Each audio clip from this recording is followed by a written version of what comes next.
Mes salutations. Qui vient là me tourmenter dans ces infinies ténèbres? Autrefois un ange, tout comme toi, qui a voulu se hisser au-dessus de cet éternel. Je n'ai rien tenté de tel. Ta traîtrise envers le Seigneur l'Éternel ne saurait être comparée à mes actes. Nies-tu la façon dont tu as tenté d'interférer dans les affaires de ton Seigneur? La perfidie du malin fera le malheur des hommes, sitôt que les anges auront ployé le genou devant lui. Il en va de mon devoir de cesser toute discussion avec toi. C'est bien la raison pour laquelle il t'a banni en ces lieux. Même chassé du royaume de ton Dieu, tu t'accordes encore la mission de propager sa parole. Tu es persuadé de nourrir éternellement l'espoir de retrouver miséricorde de sa part. Mais à ses yeux, tu es déjà devenu la brebis galeuse que même le berger n'ira pas chercher. Car le Fils de ton Seigneur, le Christ, mange à la table de celui qui a besoin d'être guidé. Mais il ne s'associe pas avec le malin, ni avec ses associés. Je ne suis pas associé à toi. Ne partages-tu pas cette demeure de silence et de vide avec moi et les autres qui se tapissent dans les ténèbres? Le toit d'une bâtisse ou d'un royaume habité par un pécheur ne porte pas le poids de ces péchés-là dans ses fondations. Tu répudieras le Seigneur que tu servais et abandonneras toutes les prières que tu entendais et observais dans l'au-delà, par 3 fois, comme le fit Pierre avec le Christ. Que le ciel me maudisse à jamais si telle infamie sortait de ma bouche, car cela me rendrait indigne de louange des hommes et du ciel pour les siècles des siècles. Me voilà comblé par tes paroles, car ton devoir céleste disait devoir cesser toute discussion avec moi. Or tu m'as répondu par 3 fois, niant ton devoir envers les cieux et ton éternel. Je m'effondrai à genoux devant lui, lorsque je réalisa la terrible erreur que je commis alors, causant le malheur des hommes, selon mes propres termes.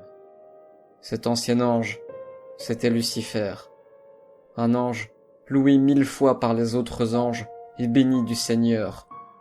Ainsi lui parlait le Seigneur l'Éternel. Tu mettais le sceau à la perfection. Tu étais plein de sagesse, parfait en beauté. Tu étais en Éden, le jardin de Dieu. Tu étais couvert de toute espèce de pierres précieuses, de sardoine, de topaze, de diamant, de chrysolite, d'onyx, de jaspe, de saphir, d'escarboucle, d'émeraude et d'or. Tes tambourins et tes flûtes étaient à ton service pour le jour où tu fus créé. Cependant, il se dit en son cœur qu'il hisserait son trône au-dessus des étoiles de Dieu et qu'il serait semblable au Très-Haut. Ma faute ne fut en rien comparable, bien que la nature de vouloir se substituer au Seigneur puisse être discutée. Tous les jours et toutes les nuits terrestres et célestes, les anges écoutent les prières des hommes sur terre. Nous guidions le cœur de ceux qui priaient avec la force de celui-ci, lorsqu'ils étaient en proie au doute ou à la compassion pour leur prochain.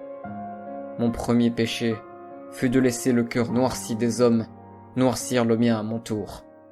Les pensées de croyants, récitant leur foi, étant passées entre les mains d'hommes corrompus, rendant illicites les préférences de cœur et de corps de leurs enfants, me priaient sous bien des noms pour remettre leur progéniture sur le chemin qu'ils estimaient droit. J'ai entendu alors par 100 fois ce même homme prier le front contre terre après avoir renié son propre fils et l'ayant frappé 100 fois. Mon second péché fut de m'adresser au Très-Haut, le cœur rempli de colère, pour lui demander comment nous pouvions régler cela. Il me répondit que le cœur des hommes n'est pas à manipuler à notre guise, mais seulement à guider. Notre devoir n'était ni de les sauver, ni de régner en souverain sur eux, mais de les observer et de les entendre.